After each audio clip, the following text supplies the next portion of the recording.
of steel beams, horizontal and vertical, and what happened to the mosquito net? If you punch a pencil through it, nothing happens. Well, the mosquitoes can fly in and out, but the net is still there. This is the bottom of the core structure. If you take building 7 and remove all the windows and all the walls and the floors, it looks like this. This is one gigantic, what the children are climbing around in the playground. Monkey bars? Jungle building. Jungle bars, okay. But this is one gigantic such a thing, 186 meters high. There's a complete network of steel, girders, and beams, and pallets.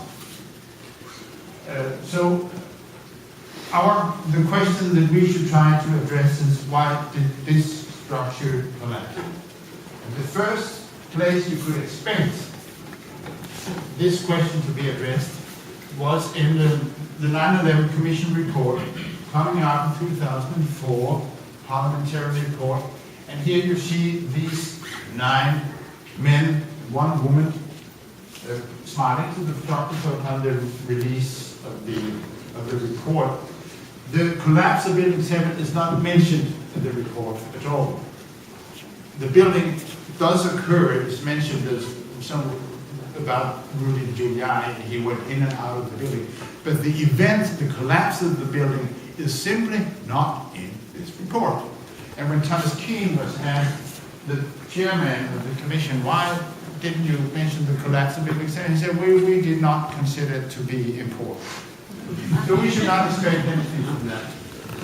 Regarding the technical account for what happened, the enterprise went to an institution called the National Institute of Standards and Technology. Within the crafted, they're abbreviated NIST. So from now on, we'll call it NIST. This is what it's called by natural scientists and technicians all over the world. And it's an institution which takes care of everything like standardization and regulations in the technical sciences. And it's a very important body. There are more than 5,000 to 6,000 scientists employed there. And it had a very high reputation, at least until the Bush administration took over. And because American technology is leading on a world-scale basis, they also have a very high worldwide authority. Even though in each individual country you have bodies who are taking care of the national standards and regulations. But NIST has a leading role. Now this institution, they got $16 million from the Congress in 2002. It took them a long time to find this money. And when they started off in August, the first thing that NIST did was to take out Building 7 of the hook. Not taking it out, but taking it out to be treated separately. So they worked on the Twin Towers. They said they concentrated on the Twin Towers and put Building 7 aside, but we know that they actually worked also on Building 7 from the very start. Now the report of the Twin Towers came out in 2005, and I could entertain you about this, but I will spare you for that. We concentrated on Building 7. The report on Building 7 was repeatedly postponed. Every half year they declared, well, it will come in about six months from now. But in 2008, they could not hold it back any longer. So preliminary report was released in August, and the final report came in 2008. We only had 2 weeks to comment on it, which is a very, very short time, considering the size of this report that we did, and it also has some consequences. But this is what I will explain the rest of the first part of my presentation tonight. There'll be a first part, and we'll have an intermission, and we'll start after the intermission. But the rest of the first part of tonight's proceedings will be about the NIST report. This is the official report of why Building 7 collapsed. There was a question? Yes. to So you said we were only given 2 weeks. And who's we? Yeah, this is the global community of scientists or critics of this report, because they came out, the preliminary report is for public comment, and then you have a deadline actually to submit your comments. And it is very little time to read, well, the main part is I think 1,200 pages, to read and actually get into it and agree what we're going to do. So, but we got some criticism in time. And some of it also had consequences in the final report. I'm talking, when I'm saying we, this is the global community of concerned scientists. Yes, please. Yeah, could you comment on the people who were put in charge of coming up with the official explanation for Building 7's collapse? Would I comment on the people? Yeah, and their background, their credentials, and their expertise. No, their background and credentials and expertise, no, I shouldn't do that. The name of the whole leading of World Trade Center, his name was Shine Sunder, and that particularly two people who were involved with Building 7, John Gross was a leading engineer also, and Fahim Sadek, I'm mentioning him in particular because he has actually been giving a presentation in Denmark, and this, to my knowledge, is the only occasion when NIST has given an oral presentation to a live audience. This happened in Denmark. Of course I was there, but he refused to take any questions.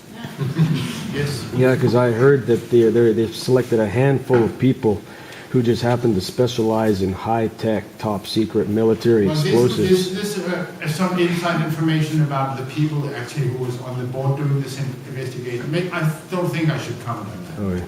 But maybe point out that NIST is a political body under the Secretary of Commerce, and the leader is what you call nominated each time the new administration comes in. So this takes order directly from the White House, which is of some importance in this connection. Yes, please. How do you know that they were working on the report for Building 7? Well, we know that because there was an interim report coming out in 2004, which I will mention later on. And you can also get public access to the contracts which they made with the private companies, which was they outsourced some of the work, so you can get access to the contracts given to these companies. Okay, where do we get to? This is the front of the NIST report, and you can read it. It's not so hard. The summary is about 312 pages, and there are two main conclusions in this report to boil it down. The first one is that the structural damage of Building 7 was minor and not decisive. I say this because in the intervening years there were many, you could say, models or ideas or hypotheses around for why Building 7 collapsed. And one of them was that the building was so severely damaged from the collapse of the North Tower that it was just a wreck virtually and doomed to collapse. So we do not have to deal with actually how much structural damage was done to Building 7 because NIST themselves conclude that the structural damage was minor. I can say you at the most they had consequence for 7 out of the 57 columns, the perimeter columns. There's nothing, no difference. NIST concludes that WTC7 collapsed primarily due to ordinary office fires. And this is a daring proposition because it has never happened before or later in history that a steel frame high-rise has collapsed due to fire.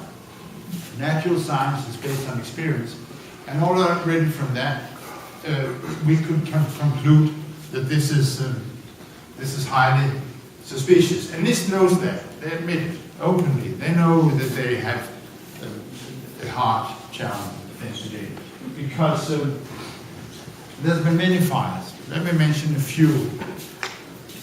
About between 400 and 600. Nobody knows the exact numbers, but here are a few. 1991, Philadelphia, raging for 18 hours.